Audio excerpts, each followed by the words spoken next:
C'est qui n'a pas fait de vidéo bilan du 7e mois et qui arrive comme une fleur au 8e mois? Mais c'est totalement moi. Je suis désolée. Évidemment, dans cette vidéo, vous allez un peu savoir le pourquoi du comment. J'ai pas posté en fait.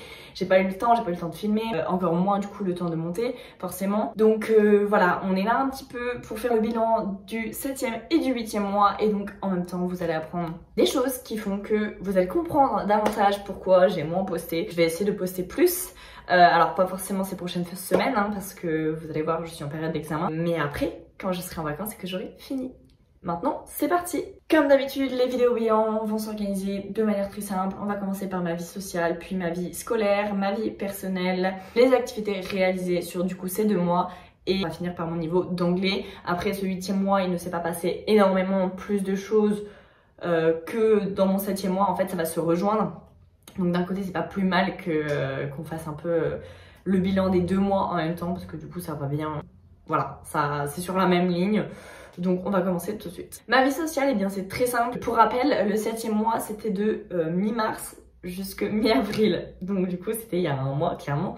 J'ai rencontré un nouveau groupe d'amis qui en est très proche et qui un peu ressemble à mon groupe d'amis que j'avais au premier semestre. Et ça fait ultra plaisir.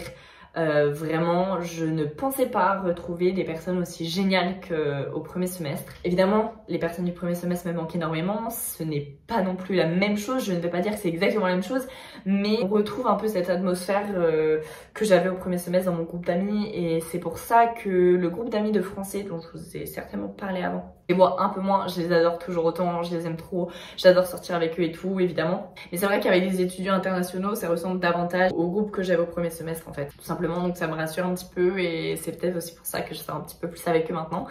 Donc pour ce qui est de ma vie sociale, elle est plutôt très positive. Il n'y a pas grand chose d'autre à dire, on fait plein de choses ensemble, pas uniquement pour sortir le soir tout ça, mais des fois on s'invite juste entre nous, juste avec 1 ou 2 personnes pour boire un café, cuisiner, enfin c'est super cool. Et j'ai retrouvé un petit peu l'équivalent en fait de mes amis. Alors c'est pas cool de comparer, mais du coup à chaque fois je me dis ah bah cette personne c'est cette personne au premier semestre, vous voyez un peu ce que je veux dire.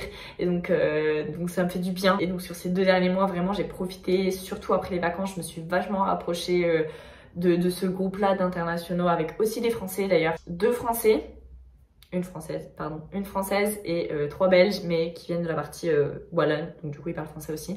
Donc voilà, là-dessus je suis trop contente. La lumière a peut-être un peu changé, j'ai répondu à quelques messages avant de continuer cette vidéo. Donc maintenant on passe à la vie scolaire.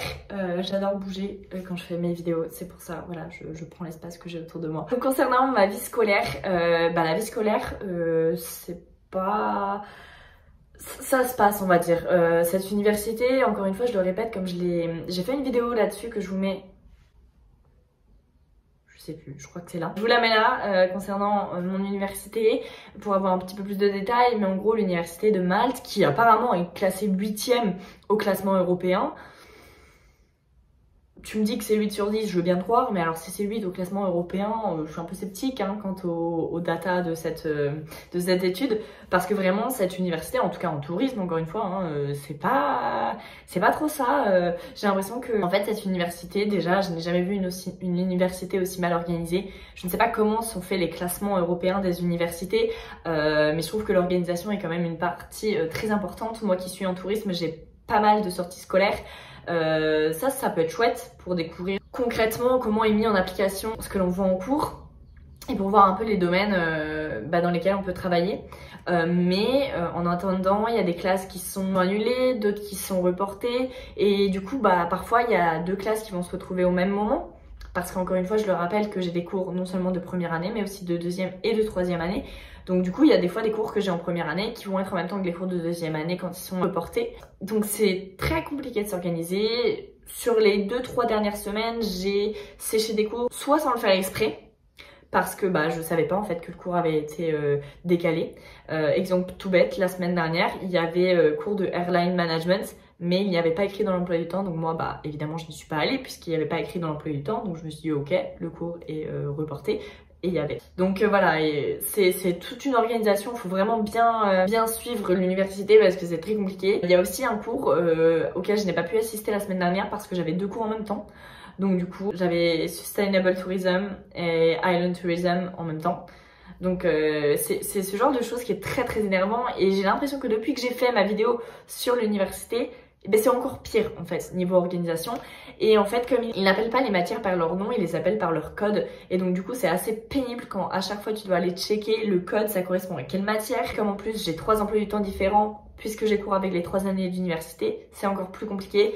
Donc honnêtement l'université ici c'est pas trop ça. Après là actuellement je suis en pleine période d'examen. Je suis très stressée, j'ai plein de choses à rendre et évidemment c'est le moment où mes amis décident de venir me voir. Oui tu te reconnaîtras toi qui regardes cette vidéo, tu sais très bien de qui je parle. Mais ça me fait très très plaisir, ça me fait penser à autre chose. Je suis très contente qu'ils viennent me voir, faut pas du tout qu'ils le prennent mal, ce que je dis ça me fait vraiment trop plaisir. Mais c'est vrai que du coup je dois m'organiser pour travailler, j'ai plein de dossiers à rendre. C'est pas des dossiers énormes, c'est juste des dossiers qui demandent du temps. Donc voilà, là c'est la dernière période d'examen. C'est aussi d'ailleurs pour moi la dernière période d'examen de ma vie. Puisque dans 2 semaines en fait j'ai fini les examens pour toute ma vie. Enfin j'ai une semaine d'examen en juillet qui va m'aider, qui va me permettre de valider mon diplôme. Mais en soi les crédits seront déjà validés par l'université de Malte. Donc si je passe ce semestre-là, je passe mon master. En fait ma semaine à Paris, je pense que ce sera uniquement une semaine informelle pour valider mon diplôme. En fait ça fait un peu bizarre de dire que c'est la dernière ligne droite et qu'après j'ai fini les cours. Là d'ailleurs je n'ai plus cours en fait. La semaine prochaine est une semaine dédiée aux révisions, du coup à l'écriture des dossiers de fin d'année. Donc je n'ai plus cours et j'ai pas réalisé en fait, puisque jeudi, donc hier à l'heure où je tourne cette vidéo, j'avais une sortie scolaire, encore une fois, qui était très très ennuyeuse. L'après-midi, j'avais un cours auquel je n'ai pas pu assister, puisque cette sortie scolaire a duré quasiment toute l'après-midi en fait. Et en fait, en rentrant chez moi, je me suis dit mais Chloé, t'as plus cours. T'as pas pu aller en cours cet après-midi, donc tu n'as plus cours. Et ça fait extrêmement bizarre de se dire ça, de se dire c'est fini, je n'irai plus à l'école, je n'irai plus m'asseoir pendant 2 heures sur une chaise à écouter quelqu'un. Ça fait bizarre, je le réalise pas trop. C'est assez excitant, c'est assez effrayant. Je vous en ferai une vidéo un peu plus tard sur la préparation de son post-études, parce que j'ai fait une vidéo sur le post-bac, mais le post-études est aussi très important. Je suis un peu mitigée à savoir si j'aime ou pas ce sentiment, mais voilà, on passe à la partie suivante. À ma vie personnelle, je pense que ça va être la partie la plus croustillante de cette vidéo. Donc la partie personnelle, c'est aussi la partie de comment je me sens. Et actuellement, c'est compliqué, c'est très très compliqué parce que je suis à la fois trop contente d'avoir bientôt fini mes examens, qui est une période très stressante, hein. Voilà, tous les jours on bosse à la bibliothèque et tout ça, c'est très stressant, donc j'ai à la fois très hâte de terminer cette période.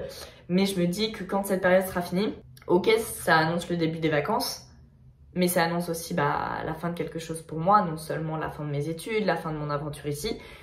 C'est très très dur à gérer pour être honnête. J'ai ma meilleure amie qui est là cette semaine et qui va m'aider à réserver les billets d'avion, parce que je n'arrive tout simplement pas à le faire toute seule. Je n'ai pas le courage de le faire toute seule en fait. Il y a plein de gens qui sont étonnés, qui me disent pourquoi tu le fais pas toute seule, pourquoi tu n'y arrives pas, nanana. En fait c'est juste qu'il me faut du courage. Je n'ai pas le courage de le faire toute seule parce que pour moi j'ai besoin d'avoir quelqu'un avec moi pour pas trop que je réalise en fait ce qui se passe quand je vais appuyer sur le bouton acheter le billet en fait, très clairement. C'est pas forcément facile à assumer, mais bon, 2023 on assume ses sentiments, on assume ce qu'on ressent. Et ben ouais, je le dis, c'est pas facile la fin d'un Erasmus, alors je sais pas comment... Enfin je sais que ça a été aussi difficile pour mes amis après 5 mois d'Erasmus, un semestre, ça n'a pas été facile pour eux.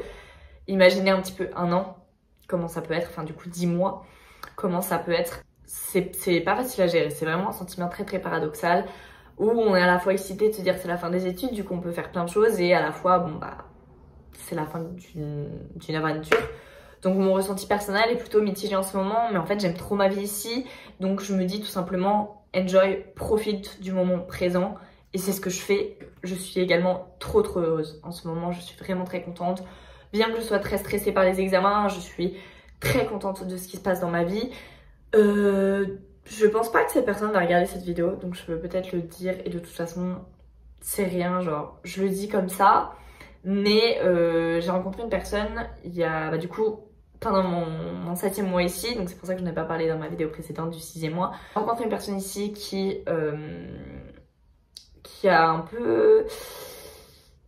qui m'a un peu, on va pas dire chamboulée parce que c'est un peu un mot qui pèse quand même.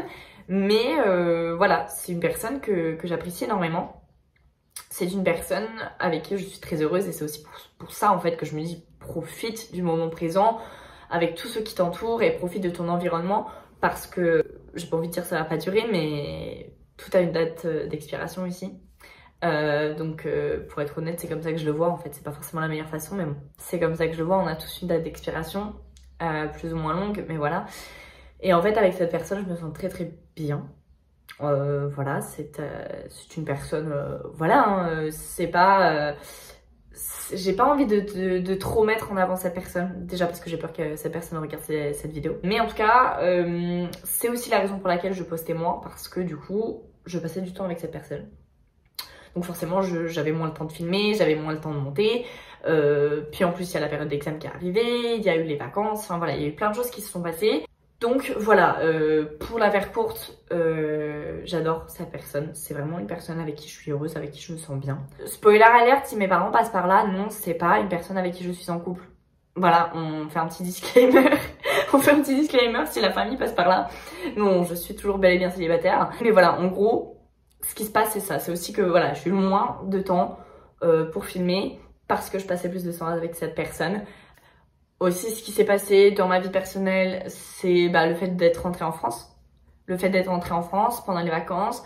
Je suis donc rentrée un week-end en Belgique. Ça a été un très très long périple puisque quand j'ai réservé mes billets d'avion pour rentrer aux vacances de Pâques, je ne savais pas encore que j'allais en Belgique. Donc j'ai réservé mes billets d'avion jusque Paris. Et il s'est avéré que je devais aller en Belgique après pour une soirée, donc j'ai pris le bus de Paris à Ghent, en Belgique, pour ceux qui connaissent. Très jolie ville d'ailleurs. Bon, je l'ai découverte un peu sous la pluie, mais c'est très mignon. Je suis arrivée à Ghent, j'étais épuisée de mon voyage, vraiment très très fatiguée de mon voyage.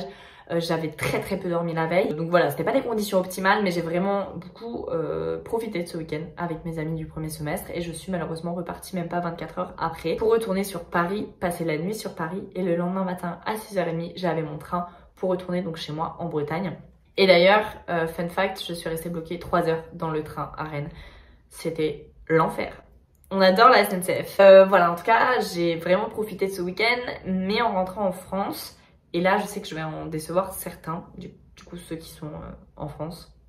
Et j'étais très contente de les retrouver, et pareil, ma famille, j'étais très contente de les retrouver aussi. J'ai passé un très très bon anniversaire, voilà, mais mes amis me manquaient énormément. Cette personne aussi, en particulier, me manquait énormément.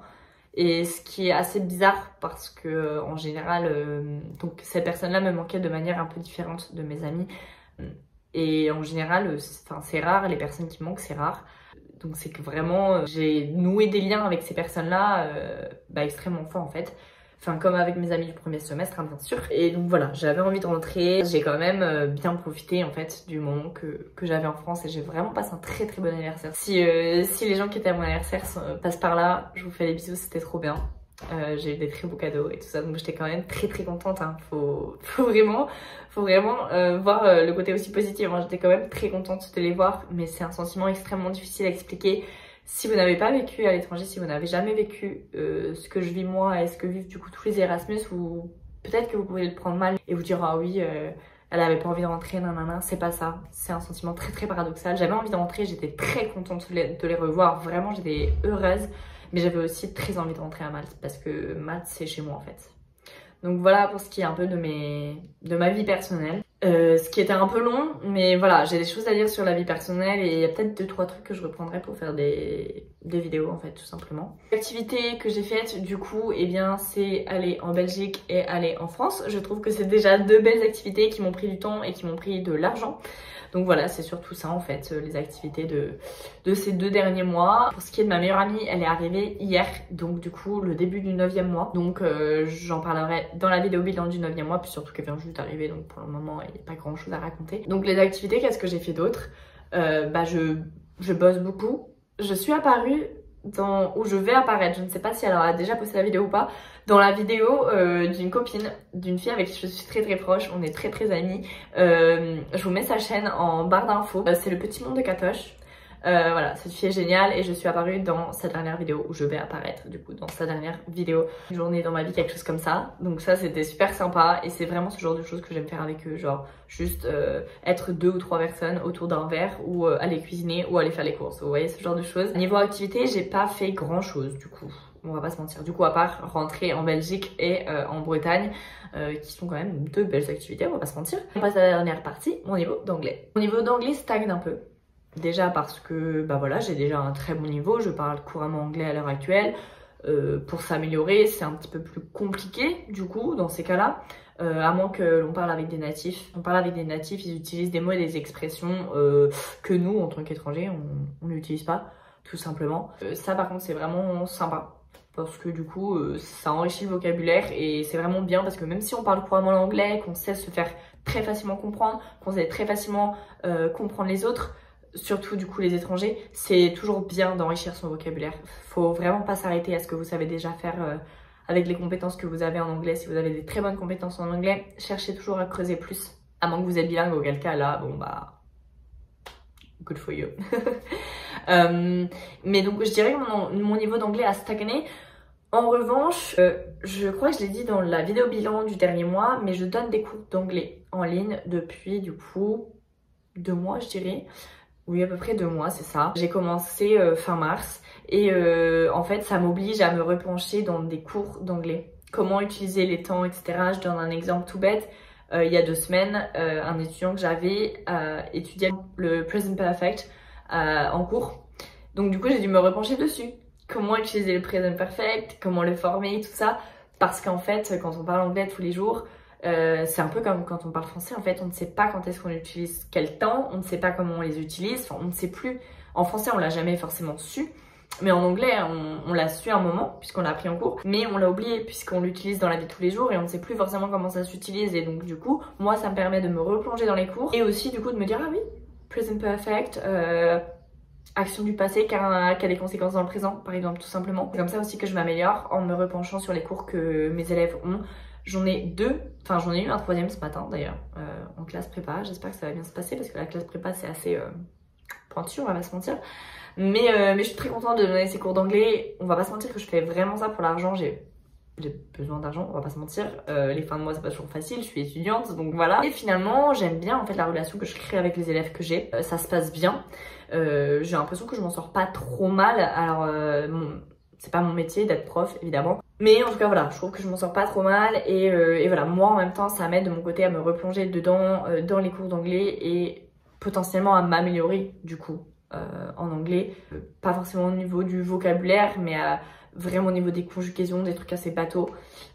J'essaie vraiment de donner le max quand je donne un cours d'anglais et de faire tout ce que moi j'aurais voulu qu'on fasse en classe en fait, tout simplement. Et éviter ce que font certains profs d'anglais pas forcément compétents. Parce que mes élèves ont 14 et 15 ans. Et donc du coup le dernier doit en avoir 18 ou 19 puisqu'il est en classe prépa mais je l'ai pas encore eu.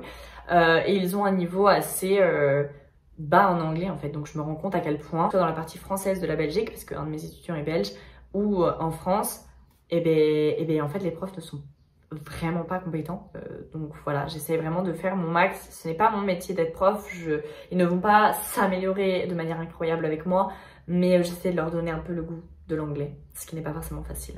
Donc voilà, concernant mon niveau d'anglais, c'est à peu près tout. Cette vidéo va être très certainement plus longue que ce que j'imaginais. En tout cas, j'espère que ça vous a plu. On se retrouve pour le mois prochain pour une nouvelle vidéo bilan qui j'espère ne sortira pas en retard. Je vous fais des bisous et je vous dis qu'à d'avant.